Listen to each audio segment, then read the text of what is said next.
साल के MS doctor अमीर मोहम्मद सलंगी। सर कैसे हैं आप? दुआ बिस्मिल्लाह, थैंक यू। सर कराची के अंदर डॉग बाइटिंग के जो केसेस हैं बहुत तेज़ी से उसमें इजाफा हो रहा है। कितने केसेस रिपोर्ट हो चुके हैं आपके पास पिछले 6 महीनों में? एक्चुअली हमारी हॉस्पिटल में तो एक ही केस है जो हुआ है, बाकी हॉस्पिटल में मुसलसल हो रहे हैं। और हमारी एक हॉस्पिटल है अब्बासी शहीद हॉस्पिटल, उसमें ज़्यादातर केसेस वहीं पे जा रहे हैं। और क्योंकि वो इमरजेंसी भी है तो लोगों के जहन में इमरजेंसी जब भी आती है तो वो उन हॉस्पिटलों का रुख करते हैं जहाँ पे इमरजेंसी होती है, जैसे सिविल हॉस्पिटल है, अब्बासी शहीद है, जिना है। तो मोस्टली जो केस चले जाते हैं वहीं चले जाते हैं। कभी कभी कुछ केस छोटी हॉस्पिटलों में भी आ जाते हैं। डॉग बाइटिंग कितना नुकसानदेह होता है इंसान के लिए और इसका कोई रिस्पांस टाइम होता है कि जितनी जल्दी उसको तिबी इमदाद दी जाए तो वो रिकवर हो सकता है, या कि जब भी वो लाया जाए उसका रिकवरी पॉसिबल होती है? एक्चुअली इसका यही है कि इसको जैसे ही डॉग बाइट करे, भले वो हमें पता नहीं ना कि जो जिस डॉग ने हमें बाइट किया है वो पागल है या नहीं है, ये नहीं देखना है। जैसे ही बाइट करे तो आपको इवन आपको कोई और जानवर भी, जैसे बिल्ली काटती है, चूहा काटता है या कोई और चीज़ भी काट सकती है, तो आपको एकदम से डॉक्टर के पास चला जाना चाहिए। और फिर उसको पहले तो उसका जो वूंड है, जो उसको बाइट किया गया है, उसको सही तरह से वॉश किया जाए एंटीसेप्टिक से।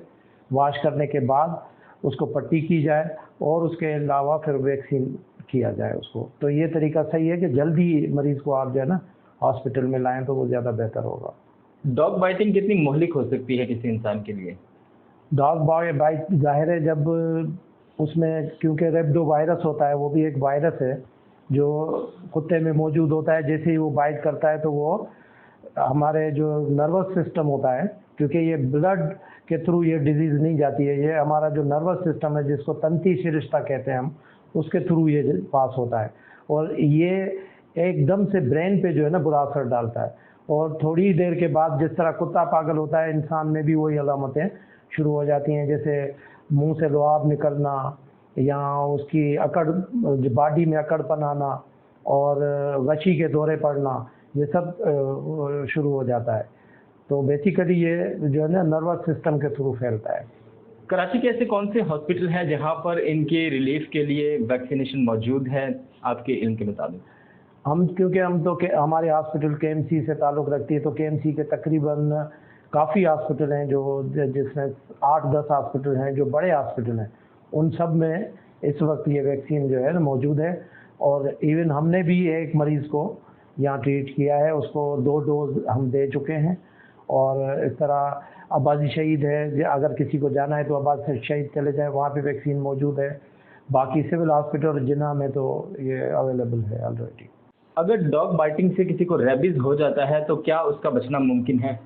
जी, मैंने पहले ही आपको बताया कि ये जो फैलता है हमारे नर्वस सिस्टम के थ्रू फैलता है। और ये एकदम से नर्वस सिस्टम से जहाँ पे भी बाइट करेंगे वहाँ के जो नर्वस छोटी नर्व्स हैं वो ट्रांसमिट करेंगे इसको ब्रेन की तरफ। जैसे ही वो ब्रेन में जाएगा तो वो ब्रेन में उसको, जब ब्रेन में पहुँच गया तो फिर इरिवर्सिबल होता है वो। तो ये इसका जो फर्टिलिटी रेट है वो समझे 99% फर्टिलिटी रेट है। अगर आप इसको वक्त पे नहीं लाए और जल्दी नहीं लाए तो इसको मैं सबको ये ताकीद करूँगा कि जब भी डॉग बाइट हो तो इनको, मरीज़ को एकदम से आप किसी अच्छी हॉस्पिटल में या जहाँ पे वैक्सीन मौजूद हो वहाँ पे अप्रोच करें। शहरियों को कुत्तों से बचने के लिए कोई तदबीर आप रेफ़र करेंगे? कुत्तों से बचने की तदबीर तो ये है कि अक्सर कुत्ता उसके पीछे भागता है जब कुत्ते से जो है ना बंदा डरना शुरू करता है। अगर वो भागेगा तो कुत्ता उसके पीछे भागेगा।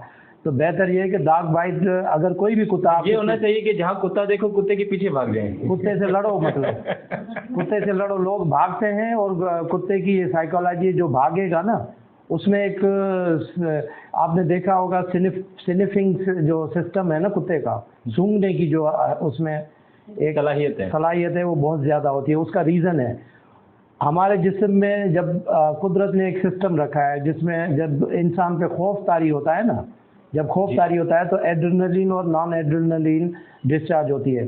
तो वो कुत्ता समझ जाता है कि ये मेरे से, वो कुत्ता उस एड्रेनलिन जो डिस्चार्ज होती है उसको स्मेल कर लेता है और समझ जाता है कि ये मेरे से डर गया है। तो जैसे ही वो समझता है कि ये मुझसे डर रहा है तो कुत्ता उसी को काटेगा जो उससे डरेगा।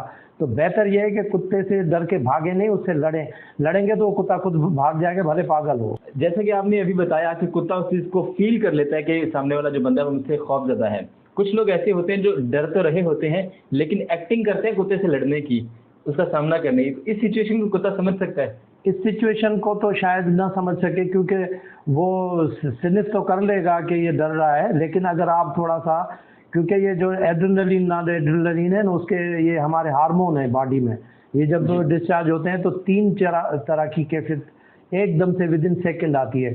Fear, flight and fight. ये इस एड्रेनलिन की जो है ना खासियत है। या तो आप फियर करके भाग जाएं, खौफज़दा हो जाएं, या फ्लाइट करें माना भाग जाएं, या फाइट करें। ये तीनों अलामतें एट अ टाइम होता है। जैसे सपोज करें, मैं एक मिसाल देता हूँ कि कोई बंदा आपसे गन पॉइंट पे कोई चीज़ लेने की कोशिश करता है, कोई आपका पर्स लेने की कोशिश करता है, उस वक्त भी तीनों चीज़ें ये हमारी हिस्स में आ जाती हैं। उस वक्त ये एड्रेनलिन रिलीज़ होती है और कुछ लोग आपने देखा होगा लड़ पड़ते हैं, कुछ भाग जाते हैं और कुछ खौफज़दा हो जाते हैं। तो उसी का फ़ायदा दोनों को मिलता है। बहुत शुक्रिया, डॉक्टर अमीर मोहम्मद सोलंकी हमारे साथ मौजूद थे।